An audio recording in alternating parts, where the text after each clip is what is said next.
a friend. And so first we have a warm welcome to Dr. Ngozi Okonjo-Iweala, the Director General of the World Trade Organization. We'll hear from Dr. Tedros, the Director General of the World Health Organization, Kristalina Georgieva, the Managing Director of the International Monetary Fund, David Malpass, the President of the World Bank Group, Gurría, the Secretary General of the Organization of Economic Cooperation and Development, and Isabel Duran, Acting Secretary General of the United Nations Conference on Trade and Development. You see why I called this the panel of panels. And a huge welcome, a warm welcome to our audience watching this online. If you are interested in learning any more about the speakers, then their full biographies are available on the session webpage of this event. Just to give you a brief outline of what's coming over the next hour and a half, first of all, we are going to hear from Dr. Ngozi and then Dr. Tedros. Sadly, Dr. Tedros will have to leave after his intervention to go and fight the pandemic. After our panel offers their remarks, there will be some questions and answers. I have been told to highlight that some journalists will be joining us, and those journalists and everyone else here with us on Zoom can make comments or pose questions in the Q&A box here in Zoom. For everyone else, don't worry, you can still participate. For people following on YouTube, do post comments and questions on the WTO's social media accounts. To make sure that we get those, make sure that you use the hashtags, hashtag A4T, hashtag Aid4Trade, and hashtag WTO. And with that, my next step is to hand over to Dr. Ngozi. Thank you so much, Sumaya. And you're absolutely right. This is a panel of all panels, or the mother of all panels.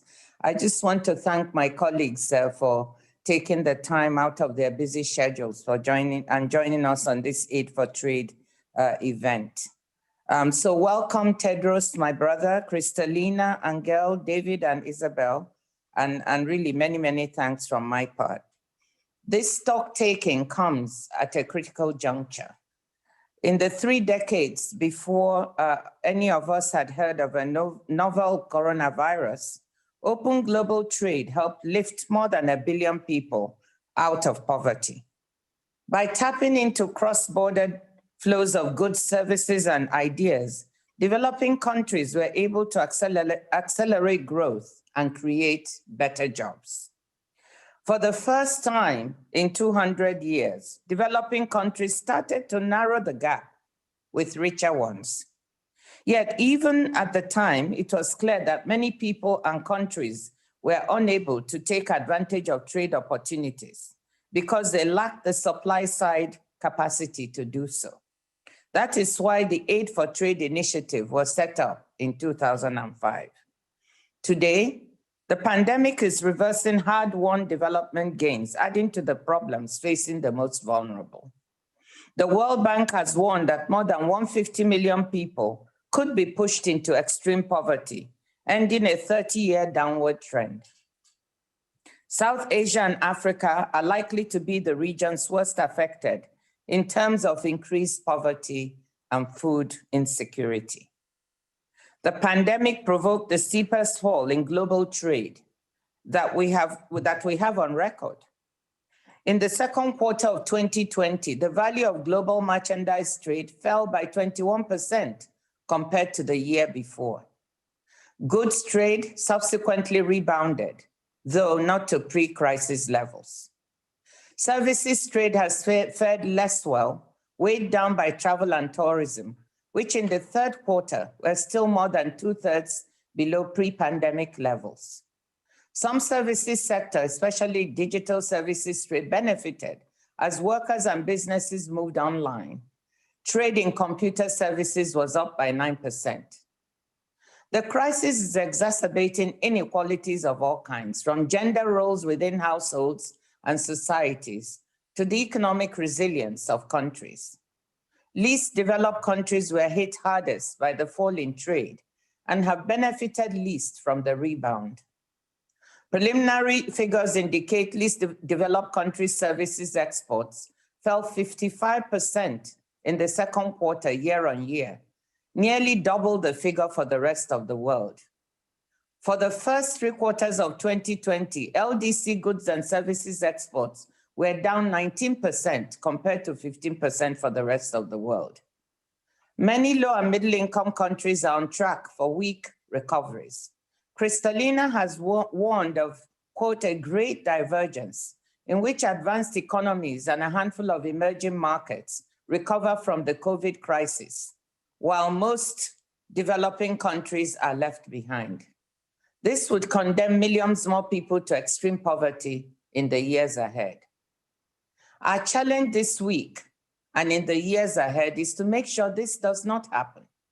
The post-COVID recovery must not leave anyone or any country behind. The first step towards this goal must be a rapid global vaccine rollout that ends the pandemic. This must include global scale-up of manufacturing, including in emerging markets and low-income countries, with access to technology and know-how, whilst we work out the issues of intellectual property rights and the necessary flexibilities that also incentivize research and development. Such an approach would be the best global stimulus that money can buy. Closing the funding gap for the Access to COVID-19 Tools Accelerator, Act A, is an urgent priority. We have to ramp up vaccine production, particularly in developing countries, making the most, as I said, of existing manufacturing capacity and putting in new manufacturing capacity against the next pandemic. Countries rely on each other for the ingredients and components that go into making, distributing, and administering vaccines. We need more trade cooperation to address supply bottlenecks, lower regulatory hurdles to facilitate trade, and finance vaccine purchases. That is why I would like the WTO to work with members, with industry, civil society, and other stakeholders to see what immediate action can be taken to boost vaccine production. This will also help us prepare for future health crises. But vaccines alone will not prevent the divergence that Kristalina talked about. Keeping global markets open is essential for a strong and sustained recovery. Delivering results at the WTO this year, including at MC12, would provide greater certainty and predictability for trade. Aid for trade will remain essential. Trade finance must also not be allowed to dry up. An important lesson from the past year is that trade made the supply of key medical products more resilient. In the first half of 2020, exports of personal protective equipment grew by 50%. Trade in textile face masks grew more than 6-fold. But there's scope to enhance resilience by making medical supply chains more geographically diverse. And this represents an opportunity for export-oriented investment in many low and middle-income countries. This jobs and diversification agenda ties into many issues being discussed at the WTO, such as e-commerce, investment facilitation, women in trade, and micro, small, and medium enterprises, and also the greening of trade. In fact, developing nations will need investment and assistance to adapt to climate change, build climate-resilient infrastructure, and build greener and more diversified economies. Sessions this week will explore all of these issues in detail, from trade facilitation in landlocked countries to building pharmaceutical production capacity in developing and least developed countries. Let me conclude by saying that I know development assistance budgets are under pressure.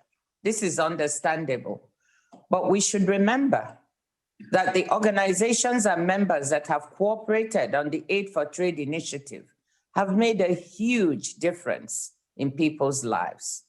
We have documented some of this in our publication, Strengthening Africa's Capacity for Trade, which was released yesterday.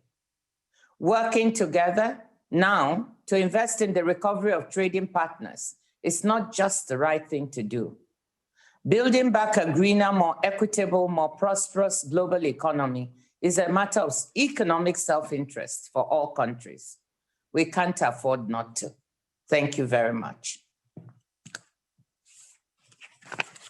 Wonderful, thank you so much. Okay, wonderful. Next, we are going to hear from Dr. Tedros. Thank you, Somaya.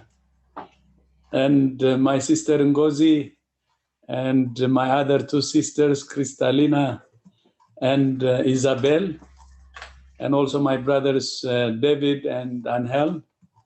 It's a great joy, actually, to join you. And as Somaya said, I mean, she's right, and I'm really glad that we're all here together. I felt like actually welcoming Ngozi and showing support and confidence.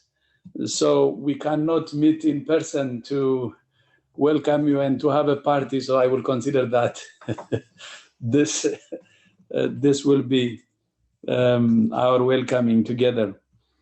And to others, dear colleagues and friends, first of all, I would like to congratulate my sister Ngozi on becoming the first woman and the first African to be chosen as Director General of the World Trade Organization. Very historic. And thank you for prioritizing this important stocktake to address the ongoing economic and health consequences of the COVID-19 pandemic on global trade.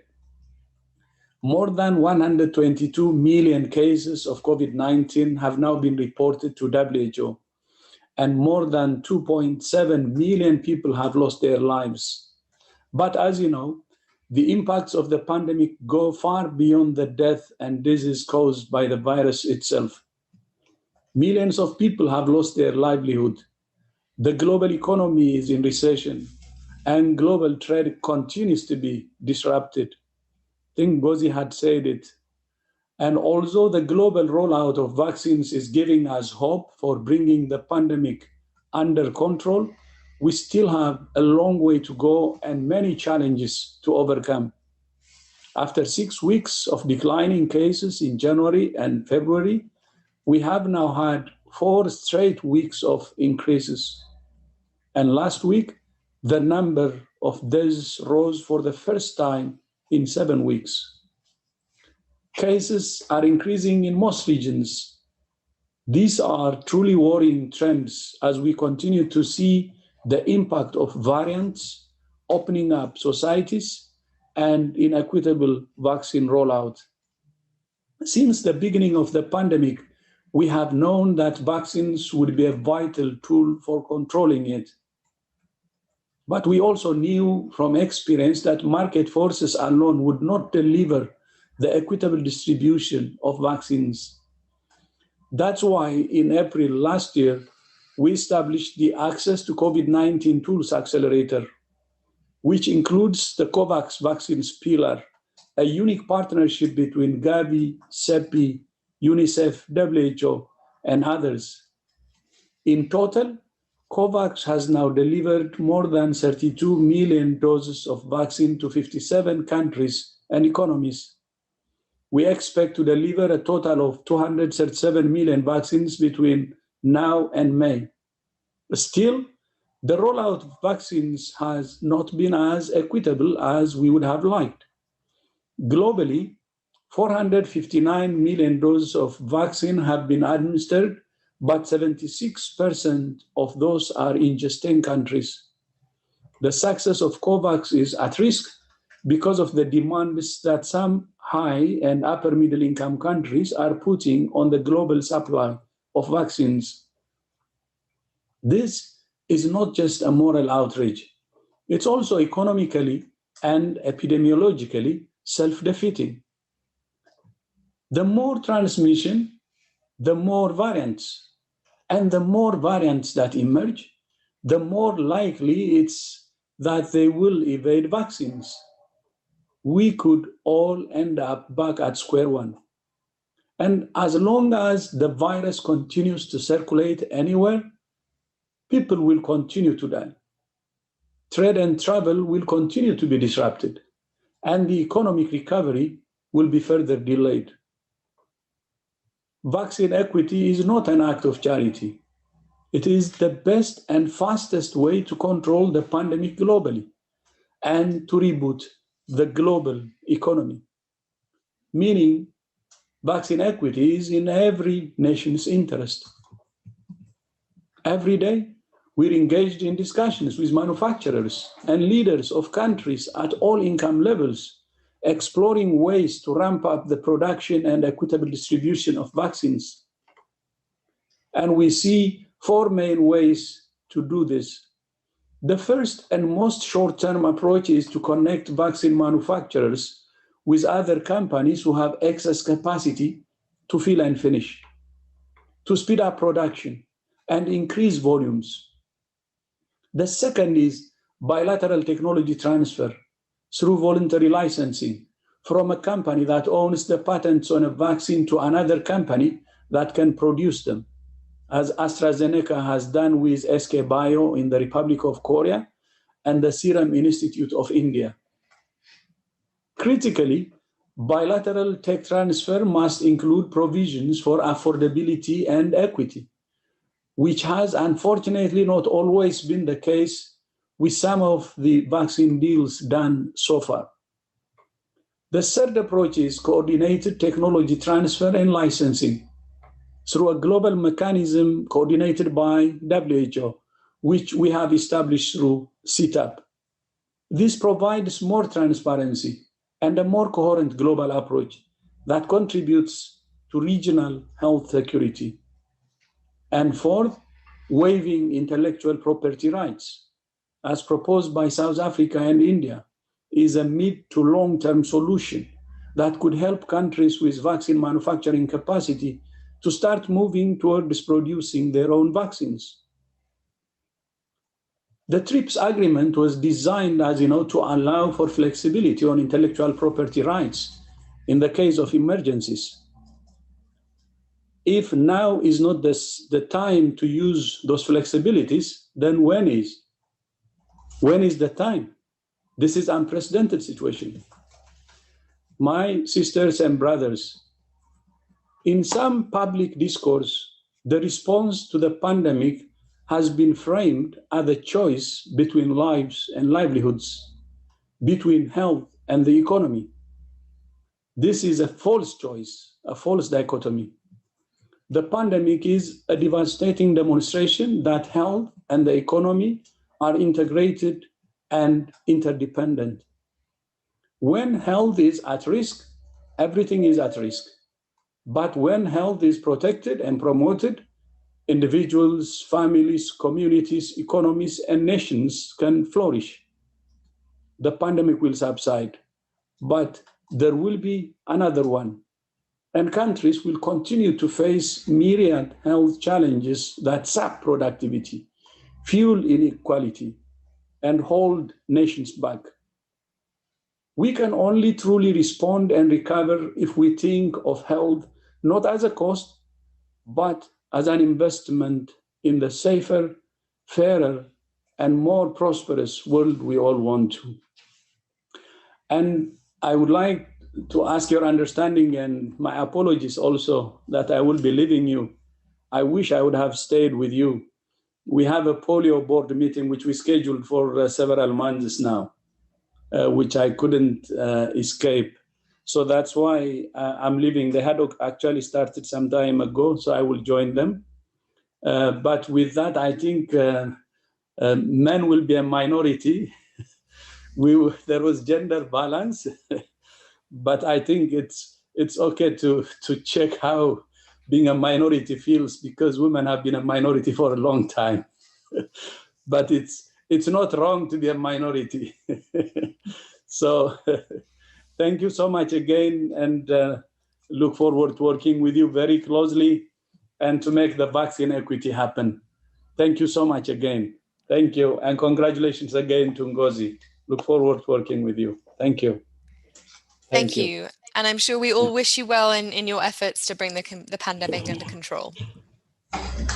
Thank you. Wonderful. Great. Okay, well, let's turn to our next speaker. So next we are going to hear from Kristalina Georgieva, the Managing Director of the International Monetary Fund. Thanks. Thank you very much, Sumaya, and feel free to call me Dr. Kristalina. My fellow speakers, we are so lucky to be together with Ngozi, as she just has taken the helm at the World Trade Organization. Ngozi, you and I have worked together for many years. I'm sure, like me, you're just thrilled to see so many women now at the head table. But I also want to recognize men who stand up for women, and my very dear friend David Malpass, who holds on this tradition that we have to have strong presence of women in leadership positions at the bank. So let me go straight to the topic we have today. We are at a very critical junction of time. We have lived through the worst recession in peacetime since the Great Depression. And finally, we see the outlook for the global economy improving. It is thanks to unprecedented actions by governments to support households, workers, businesses, and also trade, to spectacular success in vaccines development, and to our ability to adapt with masks, with social distancing, with testing, contact tracing. So we now, at every junction of a new wave, function better than at the previous one. But these prospects for recovery are both uncertain, and we heard about the new waves, and most importantly, uneven. And as Ngozi quoted me, I do fear of a great divergence following last year's great lockdown. Divergence within countries, between those that are doing really well and those that are falling behind, and also divergence across countries. What we know on the basis of data is that advanced economies and a number of relatively small number of emerging markets are set to recover faster from the pandemic, and that some emerging economies and almost all low-income countries are at a risk of weaker growth. They have less access to vaccines, less access to global capital markets, less fiscal policy space. And to put it in rather concerning data, emerging and developing countries, excluding China, are projected by 2022 to have cumulative per capita income losses as high as 22% versus 13% in advanced economies. In other words, even as we go into the next year, to be much worse off than before the pandemic hit. And we also forecast that only half of the countries that were narrowing their income gaps relative to advanced economies will continue to do so over 2020, 2022. With most countries,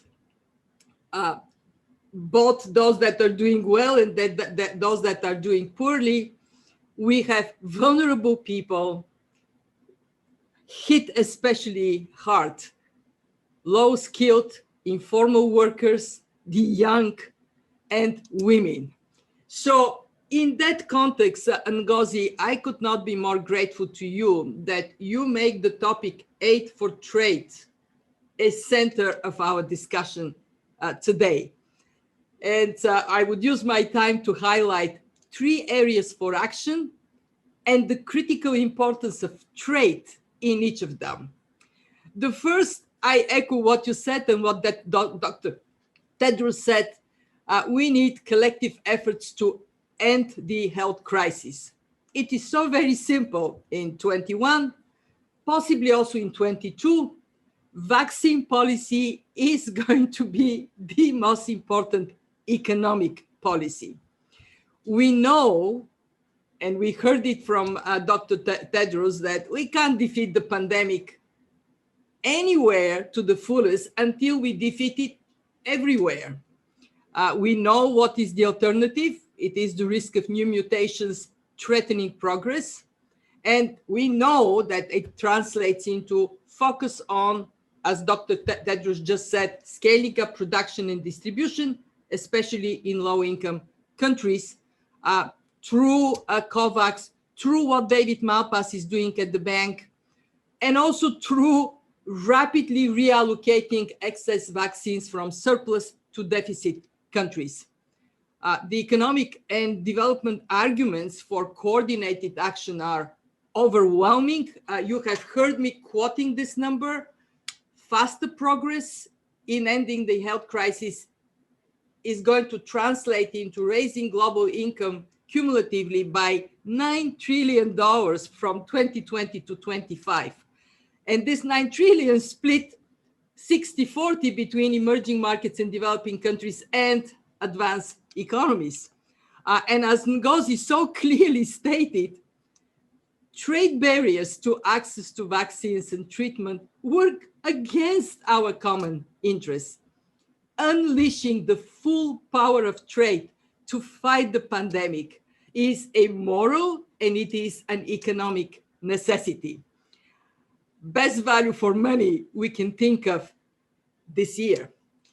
Secondly, obviously, we are going to be all much better off if we leverage trade to drive growth.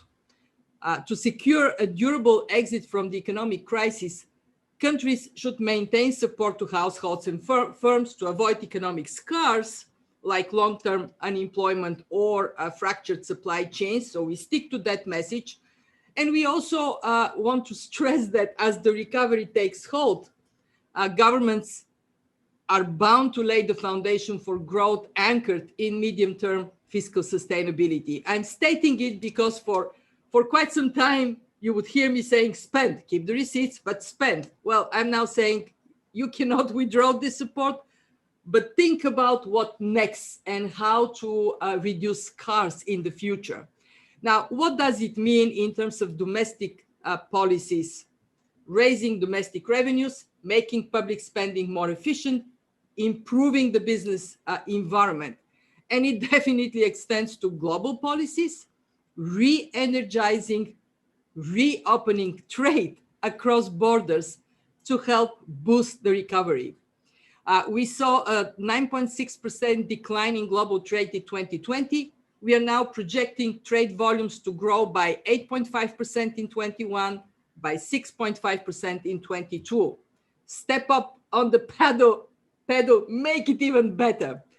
And to accelerate that growth in trade, policymakers can act at national level, for example, reducing import tariffs, simplifying custom procedures, cutting export duties.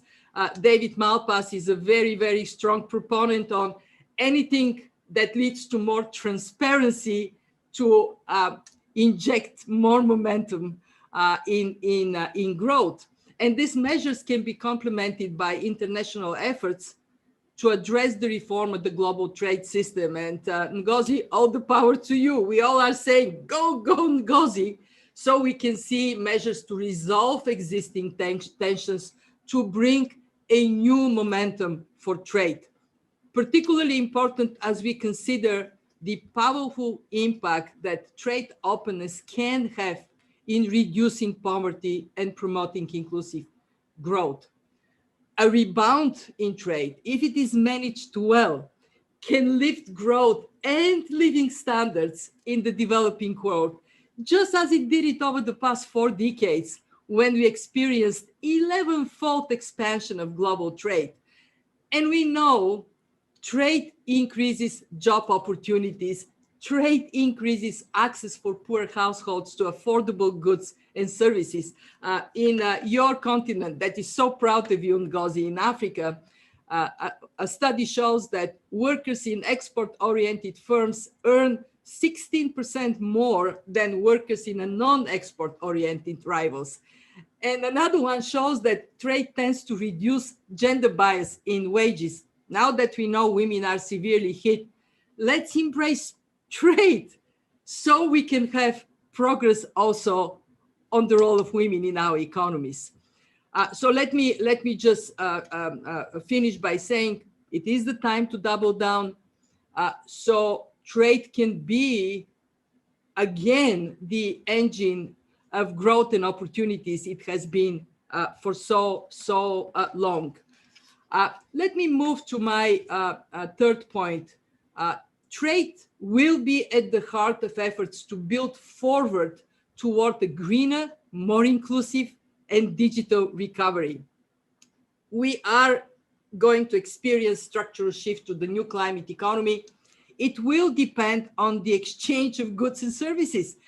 We will lift it up with new technologies that reduce the cost, for example, of renewable energy, that bring expertise needed to design cooler buildings or to shift agriculture to drought, heat, and flood resilient crops. And as advanced economies invest in the green transition, we have a huge responsibility that poor countries also can do so. They can make similar investments, especially in the job-rich climate adaptation measures. And I again want to praise the bank for leading on placing adaptation at the heart of climate action in the developing world. So what does it mean for us at the fund? We were on the front line of providing advice to get countries move swiftly to policies that are justified in this time of pandemic-induced crisis. In other words, support workers, support businesses. And I take pride of the speed with which the fund shifted 180 degrees on what we advise governments. We were very proud to see that that also led to much more access to capital for emerging markets. But for those who had no access, we were there. We lended to 52 low-income countries, and we lended also for buffers in commodity-dependent economies through our flexible credit lines, about 107 billion. And we are now prepared to do more by focusing on the opportunity for special drawing rights to lift up reserves of countries. Of course, it is for our shareholders to decide, but I am quite excited that support is being built up in that regard. And I want to get to a, I recognize my time is over. I don't want Sumaya to start waving at me. So let me go straight to a very, very simple point. We have a chance to transform our economies. We have a chance to make them smart, green, more equitable, not to be missed. And we have trade to play a hugely important role in that regard. And Ngozi, one of my favorite proverbs from the days I was humanitarian commissioner and would travel to Africa a lot is, if you wish to move mountains tomorrow, you must start by lifting stones today. So let me finish with my very best wishes to you, to WTO, in lifting stones and moving mountains, because we need reformed trade to succeed in this aspiration for a better world for all, but especially for the most vulnerable people and countries. Thank you. Thank you so much. Wonderful. Let's move swiftly on to our next speaker, David Malpass, the president of the World Bank Group. Thank you very much, Sumaya. How am I going to match Kristalina and Ngozi and Dr. Tedros? But thank you, Ngozi. It's fabulous to be here with you as Director General of the WTO. As my dear friend Kristalina said, go Ngozi. Having women at the highest levels makes the world safer and stronger. You both inspire me. And I'm also pleased to be here with my with Angel Gurría, my colleague of 35 years working on the challenges of development. And I'm particularly happy to be speaking today or discussing trade. The trade facilitation and commerce are critical to alleviating extreme poverty, to boosting shared prosperity, and supporting the recovery from the pandemic. These are the core goals of the World Bank.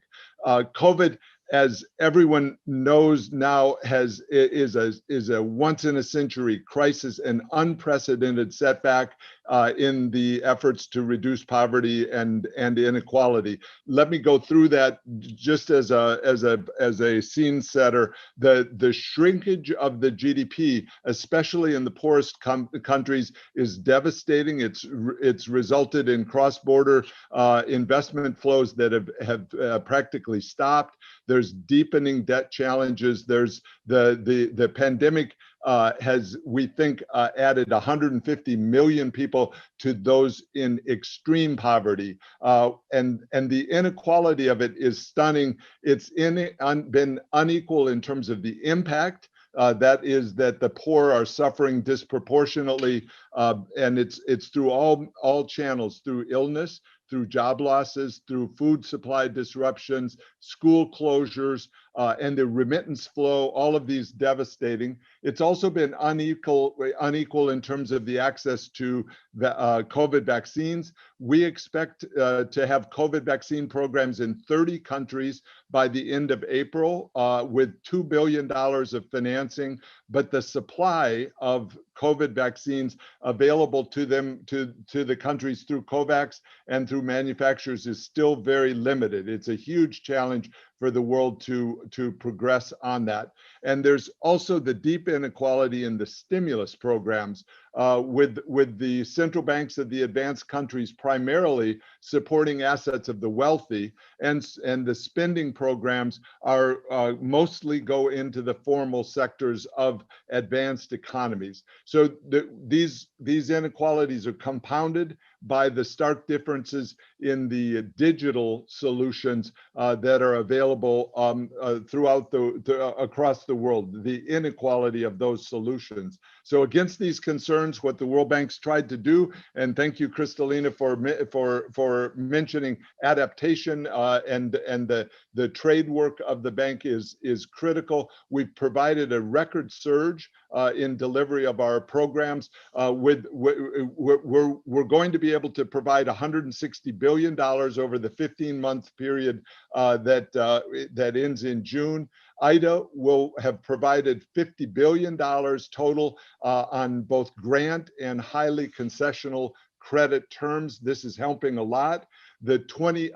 Our commitments in calendar year 2020 by IDA and IBRD increased 65% over 2019. So that's a record surge for the World Bank. And we've set up over 100 really COVID response programs, including in many fragile states. So this is an important outreach for both the COVID, for the therapeutics, for the personal protective equipment, and for the vaccines.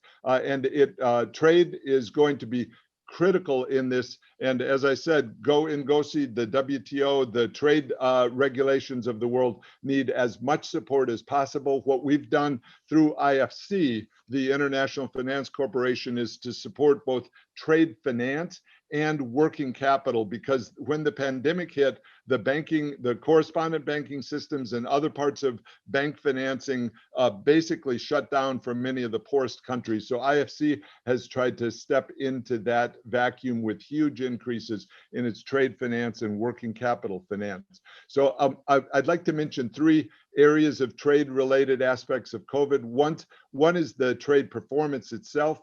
Second, the trade's role in the pandemic, in the response, and also the relevance for the recovery. As we look at the trade performance, COVID-19 disrupted trade in the early months, and that recovery has been robust toward the end of 2020. By our estimates, the decline in the global trade was less than in 2009. Well, as I mentioned, the GDP was hit more deeply, but trade in several areas was able to be sustained, including, and we were happy to see the import-export markets stay more open than in some of the past crises. The global value chains proved to be somewhat resilient in this crisis, and that I think has helped soften it a bit and allow the recovery to come into sight in 2021 and 2022. Trade was important in the response to the pandemic. In addition to allowing goods to flow back and forth, the rebound was welcome because the policies were tempered, and this allowed export restrictions to stay more contained than in the past. And finally, the trade is critical to the recovery. It's positive that the majority of trade measures have been trade facilitating. So we're continuing to work with countries across borders to try to open and allow commerce to go back and forth. This is particularly important for women, for new business entrants, because their markets often come directly from trade in both goods and services, and that's going to be a critical part of the resilient recovery. I want to talk a little about how that recovery can go. As we see countries continuing the effort and working with the WTO to reduce trade barriers, to reduce tariffs, that can add substantially to global growth. Our work, World Bank work, shows that the trade liberalization increases economic growth by an average of 1 to 1.5 percentage points. That results in 10 to even 20% income gains over a decade-long period. So we think trade and commerce are going to be at the core of the recovery process. It's now time, I think, to lower tariffs and regulatory restrictions, and we work with countries directly to try to support those efforts. And it's notable as we think of the range of environmental goods and services to try to have those barriers allow for better environment and climate trade to progress. And trade is also important as we think about non-tariff and trade facilitation measures. The trade finance is going to be critical to reviving, and so we're going to continue putting resources into those finance facilities. We've worked with governments to try to improve supply chains. We did a big report a year ago on that specific issue, which is so important for the ability of countries to find the right trade agreements to get into and to develop their e-trade systems in a most effective way.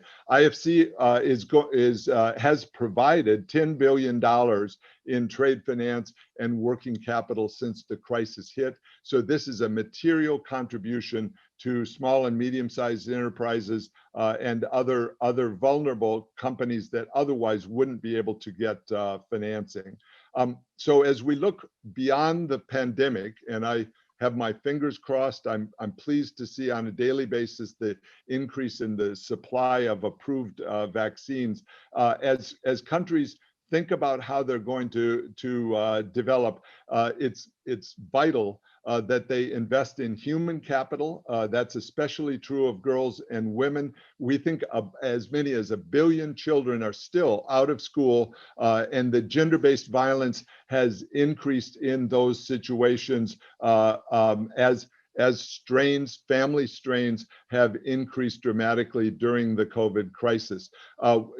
Thank you, Kristalina, for mentioning the importance of transparency. This is a vital step both in the vaccine contracts, in the debt contracts. I think there needs to be more clarity on who owes what and what the borrowing conditions are. And as we go forward, I think we're making good progress in keeping in the data parts. And we're also working closely, very closely with the IMF on the common framework. It's critical to have it succeed in the goals that the G20 laid out for it in terms of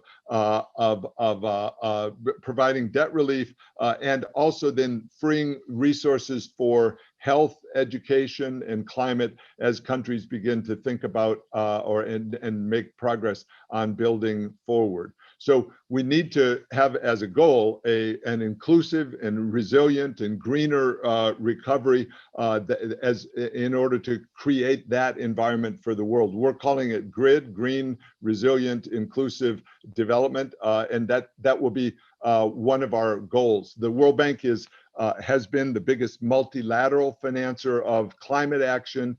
And that amounted to $83 billion over the last 5 years, and we're stepping up efforts from there. We've committed 35% of our resources to climate co-benefits, and also 50% of that, so fully half, to adaptation, which has its biggest positive impacts in the poorest countries. Well, another thing that we're doing that's important and occupying a lot of bank time now is working with countries on their indices as they supply their nationally determined contributions to the Paris Agreement. It will be important that those are impactful on the climate. We want to see not just the spending, but the actual results be as constructive as possible, and also consistent with the development of the countries as the people look for steps forward. We've announced the creation of a country climate and development review process. So we'll work in detail, in depth with countries on how they can put together their climate efforts and their development efforts. And we are planning on 25 countries within that program. And one of the core is to how to achieve a just transition from coal to affordable, reliable, sustainable energy down the line. So those are key parts of the climate action plan that we'll be announcing in coming weeks. I want to conclude on the point of trade.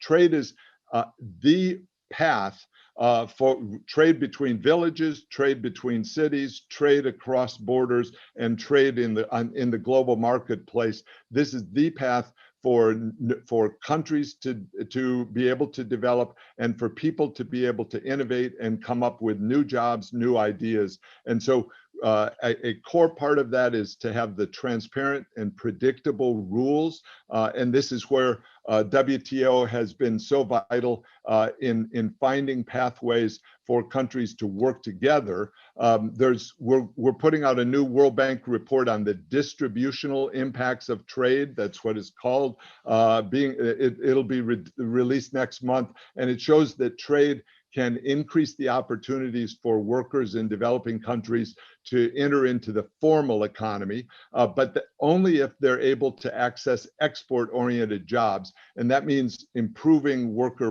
mobility. So with better data, with better policies, with regulatory policies, and working internationally, my hope is that the World Bank Group can help policymakers come up with new techniques that really push forward against this burden of inequality that we're facing. So with that, I want to thank everyone for a great discussion on these critical issues, and especially thank you to dear friends Ngozi and Kristalina on their efforts. Thank you so much. Wonderful. Our next speaker will be Angel Gurría, the OECD. Thank you very much. Ngozi, great to see you in this new capacity. Great to see you all. As you said, is the mother of all panels, or close to that. Now it's really my pleasure to address this Aid for Trade stock-taking event. We're meeting at the start of the decade for action for the 2030 agenda. And of course, the COVID-19 crisis set us back at least a decade in terms of development progress. Indeed, we estimate that the annual SDG financing gap in developing countries increased by about 50% in 2020. So inequalities have increased. It is expected that income levels for women will fall by about 50% more than for men as a result of the crisis. They were already skewed before the crisis. Now, while children worldwide were forced to homeschool for much of 2020, 90% of students in sub-Saharan Africa do not have access to household computers. 82% cannot connect online. And we're far from equal in the face of the pandemic and the recovery. Our latest work on global outlook on financing for sustainable development finds that, of course, the recovery spending in developing countries is several times, many times less than in OECD countries as we go into the recovery period. So the gap just continues to widen in the absence of fiscal space in many countries which face debt problems. David and Kristalina were talking about the debt problems. Restarting the trade and then the investment pump will be essential to the recovery. So aid for trade should be a focus of our official development assistance, of the ODA efforts, should be revisited to better respond to the ambitions of the 2030 agenda and to the rising challenges and priorities of the post-COVID-19 era. Looking ahead, 4 concrete points on how to better exit this crisis. Now, first, to understand that trade has been the glue holding the world economy together. Despite tremendous stress, global value chains have shown remarkable resilience and have proven quite crucial in dealing with the pandemic by scaling up production and distributing supplies. Medical goods trade actually increased 16% in the first half of 2020, even when the whole of the trade of the world was collapsing.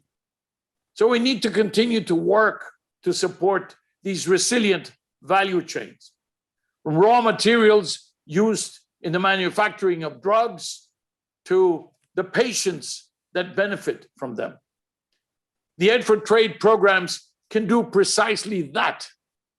Help countries implement the necessary trade facilitation measures and the information sharing that supports this resilient trade. Now, while trade in world goods is rebounding, the recovery of services trade remains pretty mixed. Sectors such as travel, tourism, transport services have been devastated, with a particular effect on developing economies, which depend so critically on these sectors. Transport services declined by 24%, travel services by 68% in 2020, affecting most middle-income countries. And of course, what can I tell you about small island developing states, which just, not only rely heavily on tourism, are about tourism. Other services, however, including digital transactions, their key enabling sectors, have surged. Computer services was up 9%. partly mitigating the impact of the crisis. Now, given the preponderance of low-wage workers in services, a rebound in services trade will be necessary to foster an inclusive and sustainable recovery. As a third item, digital trade can play an important role in building forward better. This crisis has accelerated the digital transformation. It underscores its importance for sustainable well-being, for speeding up the recovery. But it has also underscored the need to address existing digital divides. This is in order to ensure that the gains from digitalization can actually be achieved, can be realized, and they can be more widely shared across countries and societies.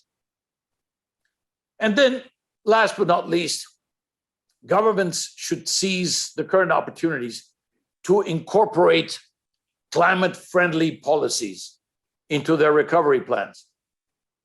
Opening the trade channels, opening the investment channels creates opportunities for diffusion of environmental technologies, as well as wider availability of environmental goods and services. This is why, those numbers, 83 billion in the last 5 years, which David Malpass alluded to, just in terms of what the World Bank has been doing, is so important.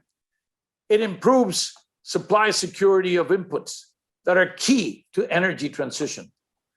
It enables economies of scale to support the moves to a circular economy.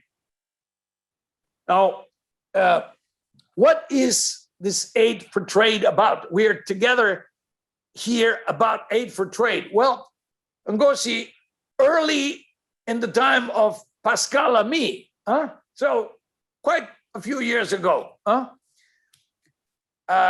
we delivered our first aid for trade report in the plenary there at the WTO in Geneva.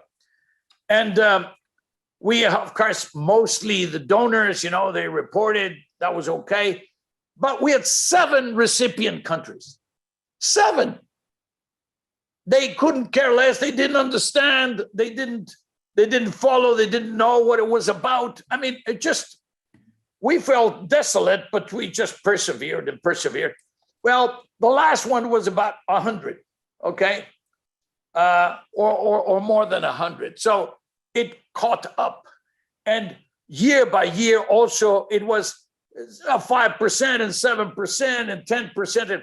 The donors started understanding that it was crucial because you can multiply the dollars or the yen or the euros that you donate in order to help with the ODA, because if you build a road, of course, a lot of trucks and cars can go in the road, but if the road leads to a port where you can then unload and put things on a ship, or if you can put chains of cold, so that we have to stop the rot.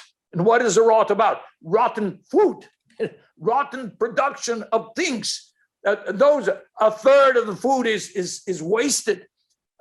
It goes to rot because you can't get it out of the production places. So aid for trade is crucial. It not only changes the logic, not only changes the infrastructure that is allowed for multiplying the trade itself, but it also changes the nature of societies. And let me say something about the numbers.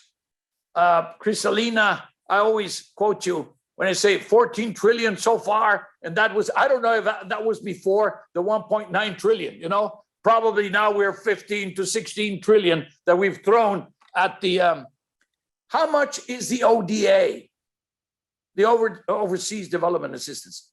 1% of that 153 billion.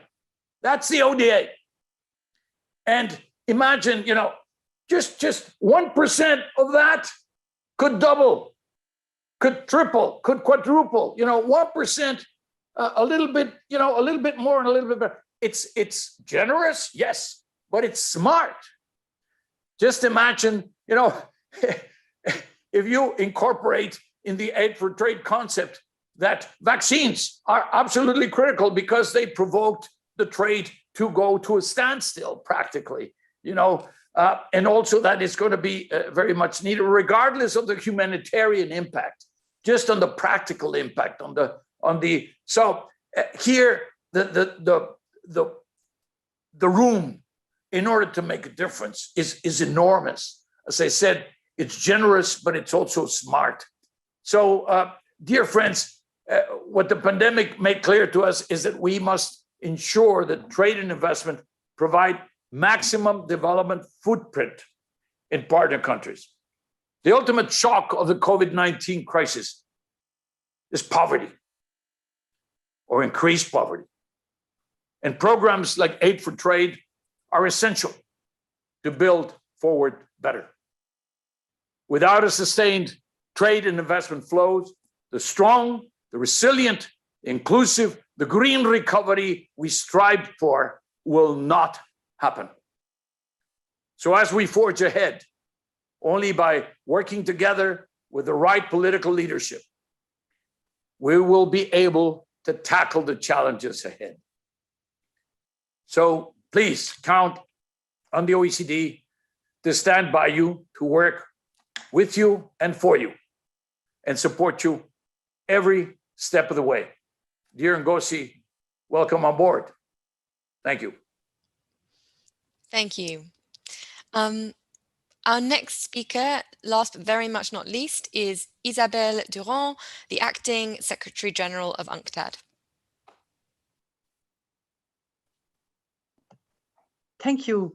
So, dear Ngozi, but also all colleagues, it could appear, or I could appear as the new one in the club, but it's not exactly the case, especially not for Kristalina, because we know each other from the European institution, but trade and development is my daily life for the last 4 years in UNCTAD. And I would like to continue to contribute to the discussion, especially now with this the effect of this pandemic. Well, speaking after such rich and eloquent interventions is never an easy task. So let me try to go ahead without too much repeating the remarks of my predecessors. So it is a little more than a year since COVID-19 took the world by surprise. For some, this has been a lost year, but for me, it is foremost a year of loss. Millions of people have lost their life, Dr. Tedros reminded. Millions more have lost their loved ones, their jobs, their income or savings, or even their hope for a better life. We all lost the freedom to move or gather as we wish. We lost access to culture, which is so important for all of us. We lost our means to show empathy, affection through a hug or even a handshake. But we all, in one way or another, have lost something. If we look at the figures, the world is $6 trillion poorer than we expected it to be today. To reignite the world economy and leave COVID-19 behind, we need trade. It was exactly said like that by my colleagues.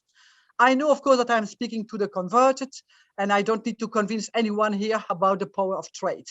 But we need to make sure that we can make trade the engine for a more inclusive and greener world. And to make sure this happens, we need aid for trade. Trade is a constant engine of growth, contracted sharply, especially in the initial phase of the crisis. You remember, more than 140 export restrictions were applied to prevent shortages of essential goods. Trade then started recovering. But by the end of 2020, we still had a 9% contraction, and the recovery is uneven across countries and sectors. While trade in goods recovered faster than expected, trade in services is still in dire state. As previously mentioned, the survival of the travel, aviation, and tourism industry is a challenge never experienced before. And this touched the lifeline of a million of people, especially in developing countries. We all agree that trade also plays an important role for scaling up vaccine production and distribution. This requires easing vaccine-related supply bottlenecks, lowering regulatory hurdles, and facilitating trade. But the challenge does certainly not end here. Today's world is radically different than a year ago. Therefore, we must ensure that our nations are ready to adapt and prosper in the new landscape. Let me put forward 5 points. First, the capacity to fund and implement rescue and recovery measures is highly unequal across countries. And I give you just one example or one comparison to understand the gap. Developed countries, on average, spend around $1,400 per capita on direct fiscal stimulus. This is almost 80 times more than what LDCs can afford, or nearly 20 times the capacity of other developing countries. This will stimulate recovery in the rich world, but inequality across countries is likely to rise, and we are all concerned with that. To avoid a growing gap, we need to facilitate access to finance so that countries can react and rebuild faster. We must take action on the debt front, and as many countries with fewer resources are highly indebted, we need debt relief and not only debt rescheduling. We must avoid that their resources are primarily used for debt servicing and repayment instead of rescuing their economies and their livelihoods. Foreign direct investment, a critical source of finance for many developing countries, declined by 42% in 2020. And the outlook for this year does not look good except for FDI in technology and healthcare sectors. For encouraging international private sector investment promotion and facilitation are key. And it should be directed towards sustainable development sectors to support the long-term recovery. Second, to ensure access to critical goods, we need to keep good flowing across borders. Trade showed its effectiveness to move goods from where they could be produced to where they were needed. The trade restricting measures implemented at the beginning of the crisis have shown not to be a solution. Most nations are too small to cater efficiently their needs without trade. And this is why most countries have resorted to lift these restrictions. And we need also trade because it is a powerful engine for job and income creation, and it is a critical source for foreign exchange. Third, we need to ensure that the digital economy fosters development rather than fostering divides. And the internet has been a blessing for dealing with the crisis and changed fundamentally the way we interact, consume, and produce. For instance, as businesses and consumers went digital during the pandemic, the share of e-commerce in global retail trade increased from 14% in 2019 to 17% in 2020. But at the same time, the digital divide has also deepened and threatens us unequal recovery. We just need to support developing countries in building the required digital skills, infrastructure, and regulatory framework so that they are not only consumers of digital issues, but also producers of the digital economy. 4, despite the steep decline in CO2 emission during the first lockdown and an estimated 7% reduction for 2020, we are very far from reaching the targets set in the Paris Agreement. Climate change, but also what we are not listening enough about nature protection, biodiversity are key, and it's our biggest threat. The tropics, the home of the developing world, are and will be the most affected. So we need to support these nations to strengthen their trade climate readiness so that they can participate and benefit from global trade tomorrow. This implies adapting production methods, identifying new comparative advantages, investing and diversifying their economies while building respective value chains. It also means to climate-proof their activities against adverse conditions. But these measures do not come for free, and they require funding, it was said, but currently only 3% of aid for trade disbursements are allocated for climate action, the SDG 13, so we can do more. We also need adjustment in the way we function, including in the area of trade. And we must ensure that our trading system is supportive of a green transformation, while at the same guarantee that the most vulnerable amongst us are not left behind. 5, and this is not an afterthought, we need gender-sensitive response policies, as the socioeconomic impact of the pandemic is not gender neutral. Women have been particularly hit hard. Often they were the first to lose their job. They had less access to social protection and access to finance to enable their businesses to survive. They also faced a disproportionate burden of care work, and important issue, many girls were taken out of schools to help at home. This will have a lasting impact for our aspiration of a gender equal world. Therefore, I'm calling on policymakers and institutions to design and implement support measures that take the differentiated gender impact into account and support women specifically. So we need a recovery which leads to a world that realizes our aspiration, a future which is more inclusive and greener. I will not make the difference with my predecessor, but I would add that the asymmetries of the current system in terms of access to vaccines, gender, impact of climate change, etc., are no longer acceptable. And we need our multilateral forces to address these issues and find solutions. And trade has to play its part. Today, we can demonstrate our united front and commitment to rebuild, including through aid for trade. The post-COVID-19 world is still somewhat far away, but we cannot lose another day without working on the recovery. And Dr. Ngozi, be sure that UNCTAD is close to WTO in order to, in our respective responsibilities and duties, we have different responsibilities, but we are really allied in order to do something better for developing world. So let's not miss this opportunity, and I thank you for your attention. Thank you so much. Wonderful. Well, that's a lot of ideas, points to chew on. And at this point, I would encourage everyone in the Zoom room and also watching this on social media to send in your questions. We now have about 15 minutes to ask our distinguished panel some follow-up questions. Our first one is directed to Dr. Ngozi, and it's from Bryce Bashik of Bloomberg News. And he's asking about what we just heard from Dr. Tedros. So he endorsed the WTO proposal to grant a temporary IP waiver for COVID vaccines. Do you oppose this waiver proposal? And if so, why?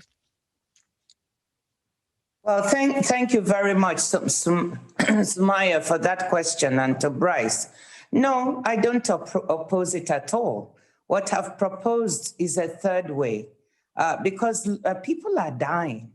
And whilst we are discussing these issues, we need to be mindful of the need to move quicker, faster. There are two reasons why I proposed what I call the third way. First, because the discussion on the TRIPS waiver is taking some time.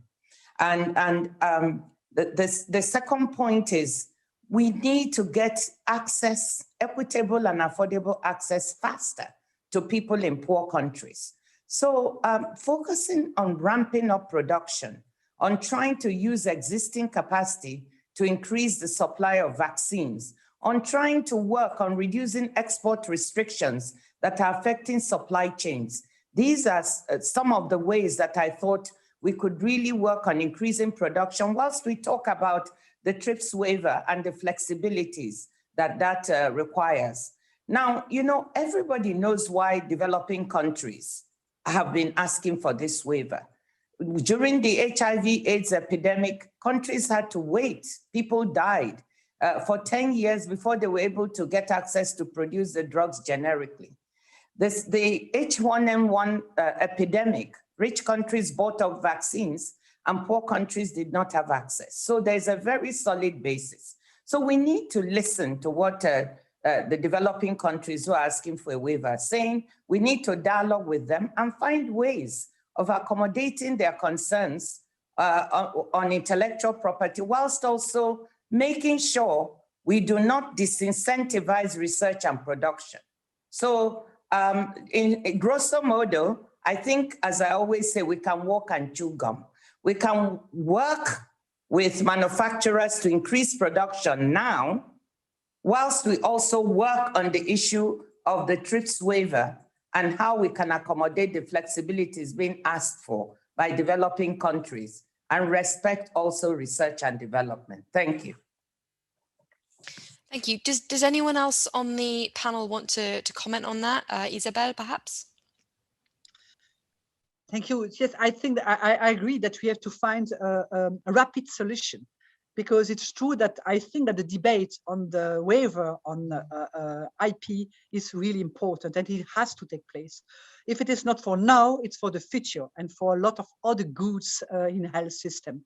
But I think that we have to find all the ways also for transfer of technology, because we know how important it is for developing countries to have access to transfer of technology in order to be able to produce. So I think that we have to mobilize all the possibilities to do something also so rapidly as possible in order to address the situation. Otherwise, we will have, of course, we know that the risk is that the vaccination will only start in developing countries, I don't know, the end of 2022, beginning of 2023. It's impossible. It's impossible for equality. It's impossible for the rest of the world. It's ridiculous regarding health, global health, and it's ridiculous economically. So it's why all that we can do as soon as possible is, of course, welcome. But we have to work on the IP, definitely. Great. Okay, well, let's move on to a question from Brigitte Bougissé of Short Rental. And so she is asking whether there is an exchange going on between governments who've had essentially good results, and I'm assuming this is good economic results or good health results, even before the vaccination drive. So are countries like China, New Zealand, Finland sharing best practices? Kristalina, you're nodding. Do you want to jump in on this one? The very first action we took at the fund when the pandemic hit was to create what we call policy action tracker, exactly with the objective to help countries learn from each other as fast as possible. We were faced with a very unusual crisis. We are still faced with a great deal of uncertainty. And in that sense, the objective of sharing what works, both on the health front, but also on the economic policy front, is absolutely essential. And we have seen the benefits of accelerated transmission and more synchronized policy response in this crisis, because we have done it, not with the fund, the world has done it. We avoided another depression. We are going to come up in a couple of weeks during the spring meetings with our update on the World Economic Outlook. And one of the new data we would be showing is how much the crisis would have costed without this synchronized policy action, without this fast learning from each other. And it is quite a dramatic difference. Basically, the difference between recession, yes, bad, and depression, which is, of course, much, much worse. Great. The next question is one specifically for David Malpass. And the question is, how are trade aid provisions being adapted to protect small businesses from losses due to climate change disasters? David, can you take that? Yes. So the adaptation is a critical and expensive challenge facing many of the poorest countries. And so what we're doing is putting more money into adaptation, working directly with the countries on their adaptation efforts, and then also, as I mentioned in my remarks, the critical priority of trade finance, also the correspondent banking problems. Those have been great impediments for the smaller countries, and trade itself, meaning trade finance, is vital for trade. So as we think of trade facilitation, one of the things is, as you're preparing to export your products, you need to have enough money in order to be able to wait for the payment to come in from the buyer on the other side. And that we have we've put out already $10 billion since over the last year in that, which is a big ramp up for the World Bank on that. So I think it helps a lot. I'd like to take 1 second and come back to the vaccine supply problem, which is to some extent a trade problem. It's also a transparency problem. So I want to support Ngozi's point on the third way, that walk and chew gum at the same time, that if we can, we need to find ways to build the supply. What we have found, so IFC has $4 billion ready to put into new manufacturing. The problem has been, or one of the problems, is the lack of transparency in the contract. So it's very hard to add supply when you don't know whether the current supply is committed. That goes into the options that the advanced economies are holding on vaccines. So I think one of the helpful things on the vaccine front would be for the advanced economies to give up their excess supply and their options on the existing supply, and that would allow more supply to be bought or to be developed, to be invested in, to expand the actual production capacity. COVID's probably going to extend into 2022, and so I think we need to be planning for the long term in building up the supply of the vaccines and also of the precursors. So we're prepared to do that, but the lack of transparency in the existing contract frameworks is a major impediment. Thanks. Thank you. I had a question. I mean, so we've been speaking a lot about intellectual property, and one of the themes that came up in many of your remarks was export restrictions, and the danger that posed to the global vaccine rollout. We have a question from Julius Bizimungu of CNBC Africa, and I think there's a narrower question which I'll address to Dr. Ngozi, and then ask the rest of you to comment. So the narrower question is what countries in the EU are doing to limit the export of medical products and vaccines legal under WTO rules? And then there's a broader question, which is, thinking about the next pandemic, if we all agree that these export restrictions are problematic, what can be done to prevent them from coming up again next time? So Dr. Ngozi first, and then I'll ask the rest of you. Well, Somaya, I want to start my response before I get to the narrow question by just saying that, 2 weeks ago when we were listening to manufacturers talk about the manufacture of the vaccines, one of them from Pfizer-BioNTech shared that their vaccine requires 280 components that are manufactured in 19 countries. That's their supply chain. And this is pretty mind-boggling, meaning that if in one country or one place, there should be a blockage on some component, this is going to hold up the scaling of production of that vaccine all over the world. This is why export restrictions, prohibitions, and the like are to be discouraged. Now, under WTO rules, it is allowed that in case of national emergencies and the like, that a country can have export restrictions, but this has to be temporary. First, it has to be notified to all members. It has to be transparent.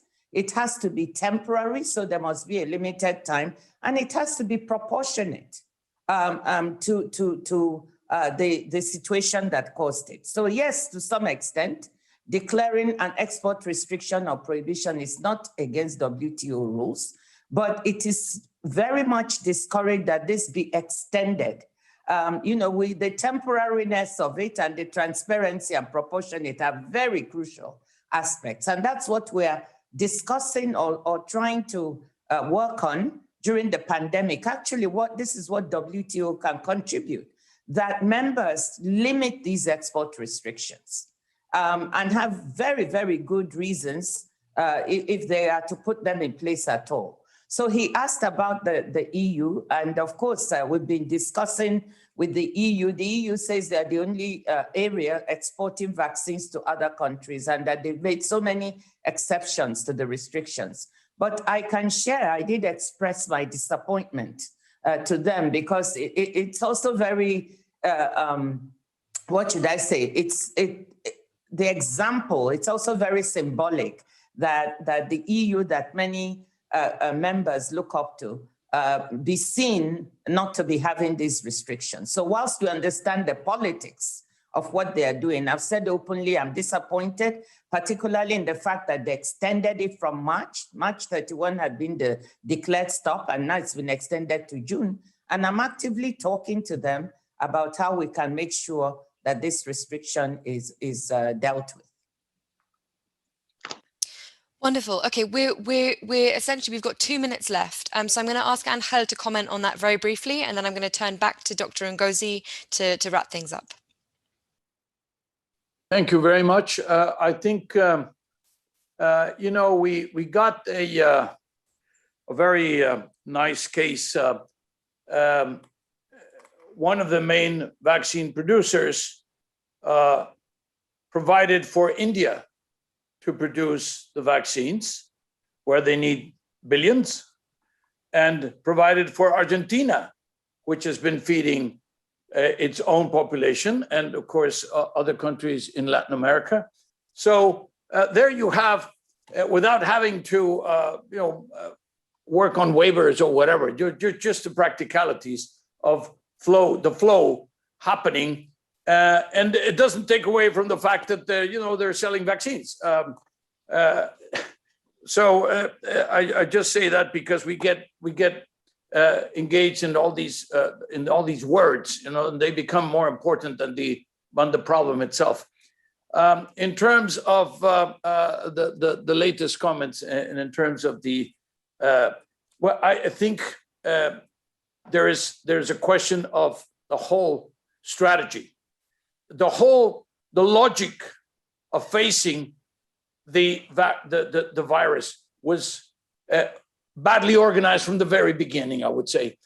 Everybody was lining up with their checks to prepay the amount, and of course you needed to have the money to prepay. So this resulted, and because you didn't know whether it was going to be the BioNTech, or was going to be Moderna, or was going to be AstraZeneca, or was going to be the whichever, or Novavax, then of course you lined up in all of them, and you ended up with a multiple of the vaccines that you need. Only very recently, the United States just bought another 100 million, you know, of a particular brand, and therefore now, so the question now is a time for reorganizing both the production. There's going to be a new production starting in April, starting in May. You're going to have hundreds of millions, you're probably going to have billions of vaccines available. But there is a delay in the process right now. There is a little bit of a clog. There's a little bit of a you know, a problem in terms of the production, how it's organized. But there will be the production. There will be enough. The question is, of course, how do we make sure that beyond the OECD countries, we actually get it to the developing countries? Great. Thank you so much. This has been a really, really rich discussion. Thank you to everyone, and now to Dr. Ngozi for some wrap-up remarks. Well, thank you very much. This has been really, for me, a very enjoyable session, very rich. And I hope the same for our audience, who also asked us really great questions. I wish we had had more time to field more of these questions.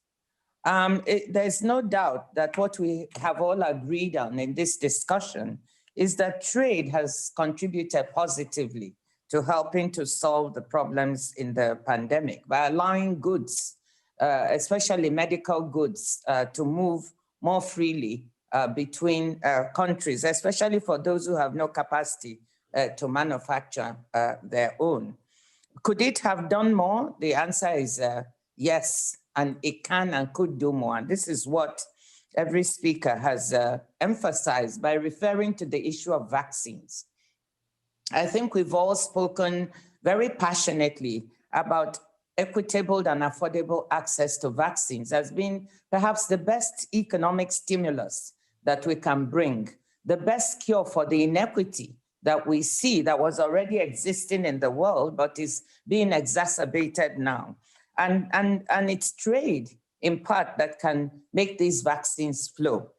It's trade, the dropping of restrictions or easing that can allow supply chains to work smoothly. We all accepted that poorer countries, developing countries must have access. It is not a question of charity, as one of my colleagues said. I think it was Dr. Tedros. This is in the self-interest of everyone. If we want to recover from this pandemic and we want a robust economic recovery, there must be access to vaccines for all. And the ways to do it is to boost production now by turning around available capacity, especially in developing countries and emerging markets, but also to argue for access for the next pandemic. And this is why the TRIPS debate is going on. So we mustn't just think of what is happening now, we must also prepare for the future. As David Malpass said, I mean, this might go on for a while and we could be easing into a longer term problem. So I think we've all agreed on that. We've also agreed that part of what trade can do and has done in the past is helping boost the recovery. I think Kristalina said a lot about that. And the point that aid for trade can be a strong part of this. I love the very live examples that Angel gave about aid for trade and how this has helped us help the world and help poor people do better. Isabelle also very robustly supported that issue of what trade can do in so many ways to lift people up and how it can be used in this pandemic. So I think we've shown that trade is vital. Trade can do better now, should do better. And we need to make sure that trade impacts on the daily lives of people through the aid for trade mechanism. So thank you all for a very wonderful discussion. And it's really a privilege to have all my friends here today. Thank you. Isabel, David, Angel, Dr. Ngozi, Dr. Kristalina, thank you very much. Thank you, Sumaya. Bye-bye. Thank you all. Bye. Bye-bye. See you soon, Dr. Ngozi. See you soon, Isabel. Yeah. Bye.